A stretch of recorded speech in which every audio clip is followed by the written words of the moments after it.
ካስት አላደርግም ሲሉኝ ካስቲንግ ጀመርኩ እኔ እና የሀገር ልጆች ስልክ ስላለኝ ካስቲንግ ቸርነት ለመጀመሪያ ጊዜ ደወለልኝ። ከትልቅ አክተሮች ቸርነት ነው የደወለልኝ።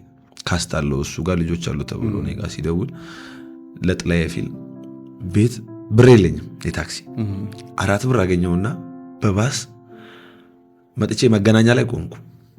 3 ብር ነው ባስ 1 ብር ቀረኝ። እመቤቴን ነው ብለና ከዛ ሰው ተሰልፎ ትኬት እየቆረጡ መልስ የሚወስዱ ሰዎች አሉ። እነሱን ቆሜ መጠየቅ ጀመርኩ።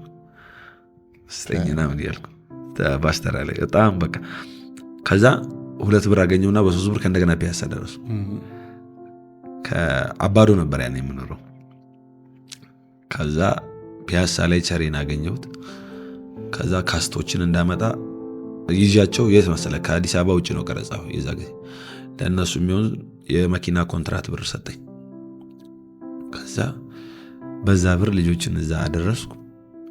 ካስቱን እኔም ካስት መሆን ፈልጌ የዛኔ ልጆችን ስወስድ አይቶኝ እኔንም ካስት የሚያደርግ መስሎኝ ነበር። እኔ ወሰድኳቸው ልጆች ሰርቶ ሁሉ ምን ያልሰሩ በዛ ፊልም ምን ተሰማኝ? እዛ ሰዓት በጣም ከፋኝ። ከዛም ፊልሙ ሲወጣ ደግሞ የበለጠ ከፋኝ። ፊልሙ ሲወጣ እንደዛ ለፍቼበት ስሜ አልገባም ብቻ ደግሞ አይደለም ከእንደገና ለሰሩ ልጆች በነፃ ነው ካርድ የሚሰጠው። ፊልሙ ሲመረቅ አልደረሰኝም። ደውዬ ስጠይቅ አልቋል ምናምን አለኝ። በጣም ደበረኝ። ከዛ በኋላ ፊልም ቆረጠልኝ ነው የምልህ። አስጠላኝ። ከዛ በኋላ ዘጋኝ በቃ ለፊልም ለምንድን ነው እንዴ? ደግሞ እኮ አብሮኝ የሚኖሩ ልጆች ነበሩ ቲክታከር ናቸው እና ቲክቶክ እኔ ደግሞ በጣም የሆነ እንትን ዝቅ አድርጋኝ ነበር። አልሰራም እላቸዋለሁ። ከፋዘር ቤት የወጣ ነው አብዛኛው ቲክቶከር። ስማቸውን ብጠራለ አብዛኛው ቲክቶከር ከፋዘር ቤት የወጣው ደግሞ አብዛኛው የኔ ጓደኛ እና አልሰራም እላቸው ነበር። ወላ አብረን ተከራይተን እየኖርን አልሰራም እል ነበር። ከዛ እያየው ህይወታቸው ይቀየራል በየቀኑ። እኔ ወደታች እየወረድኩ ማርያም በጣም እኮ ችሎታው እያለኝ መስራት እየቻልኩ ለነሱ አይዲያ ጭምር እየሰጠው እኔ ወደታች እየወረድኩ እነሱ መጣስ ጀመሩ። ከዛ ጊዜ በኋላ ቆረጠልኝ ለፊልም ያለኝ ነገር።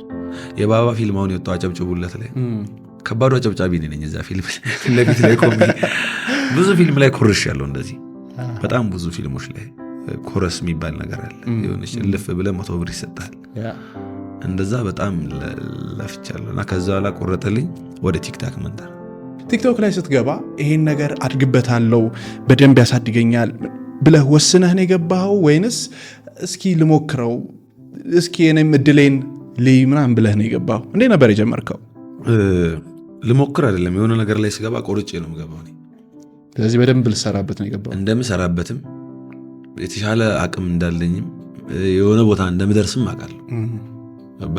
ከዛ ደግሞ የልጆች ሁኔታም እልህ ውስጥ ከቶኛል።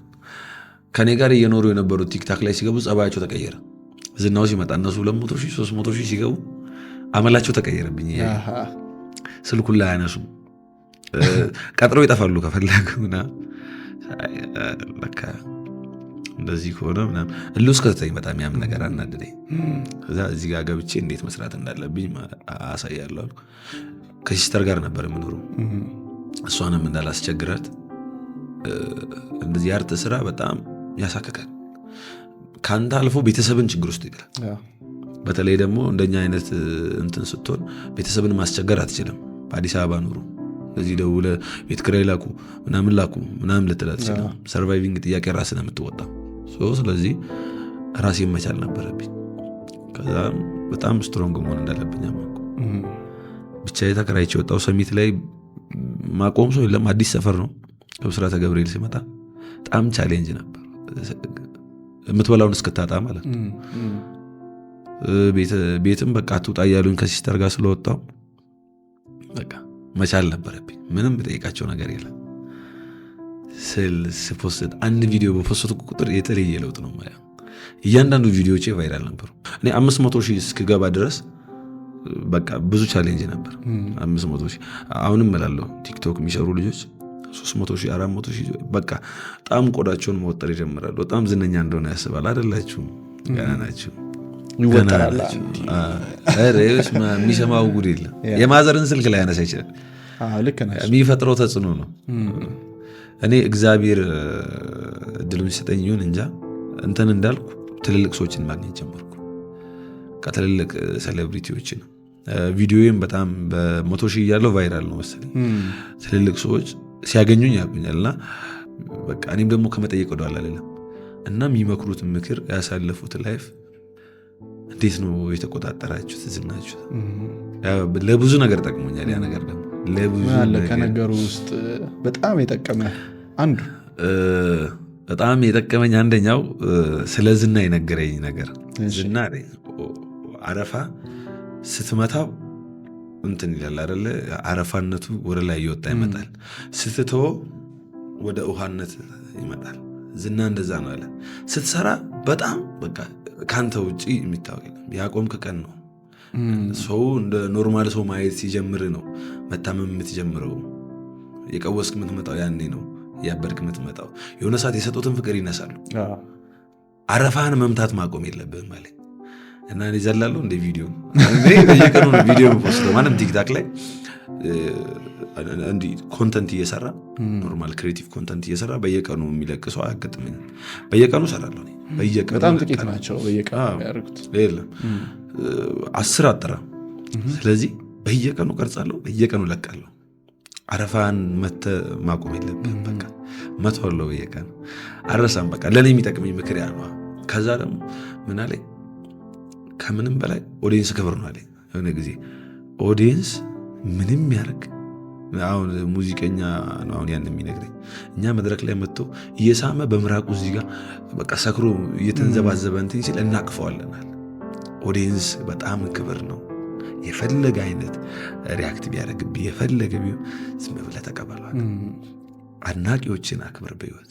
አንተ የሚዲያ ሰው አይደል? ለአድናቂዎቹ ትልቅ ቦታ ምንም ከነሱ ጋር ታክሲ ውስጥ የሚት ከነሱ ጋር ካፌ ውስጥም ተቀመጥ የወረደ ቦታ ላይም ተገኝ አድናቂዎች ሆኖ አድናቂ ክብር ነው። በጣም ልዩ ቦታ አለኝ። ከዛ በኋላ እኔ ያኔ ሰው መገናኘት ያስጠለኛል።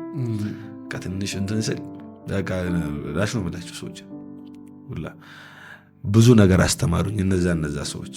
ከዛ በኋላ ነው በቃ የተረጋጋው የመጣሁት። ከዛ ከሆነ ጎራ ስትገነጠል አሁን አብዛኛው ሰው እንደ ቲክታከር ላይ ምን እንደ ቲክታከር አይደለሽ ምናምን ያ ነገርን ሲሰጡኝ ራሱ ደስ ይለኛል። ቲክቶክ መጥፎ ነገር አይደለም። እኛ የተጠቀምንበት መንገድ መጥፎ አስባለ አጠቃቀማቸው እኛ ሀገር ቲክታከር የሚባሉ ሰዎች የተጠቀሙበት ወይ መጥፎ አስባለውና የሚሰራው ሰው ለማሸማቀቅ ተሞከረ እና እንደ ቲክታከር አላይም ሲሉኝ ይደብረኛል። እኔ ቲክቶክ ነው ያወጣኝ። እንደ ፊልም አክተር ከሚያዩኝ እንደ ቲክታከር ቢያዩኝ ደስ ይለኛል። ኦኬ ቲክቶከር ብትባል ነው በጣም ደስ የሚለውና ደስ የሚለኝና የምኮረው ቲክቶከር ብባል። እሱ ነው አንተን ያደረገ የከፈለኝም ዓለም ላይ ምርጡን ፕላትፎርም ነው። ዓለም ላይ ሰዎች በምን አይነት ወይ እንደሚጠቀሙት ስለማየው ይሄ ነገር የፈጠረልኝ እድል ደግሞ የተሻለ ቦታ አስቀምጠኝ። ድሮ በአሰሳም አላገኛቸውን ሰዎች እየደወሉኝ እየጠሩኝ ብዙ ቦታ አንተ ስትል ይሄንን የፈጠረልኝ እድሉን ምለው ቲክታክ ነው። ስለዚህ በጣም ትልቅ ምስጋና ይድረሰው ለቲክቶክ። ቻይና ጄ ነው እንዲሁም ያበደ ጥሬ ስጋ ጋብዞ ክሬት ያደረገው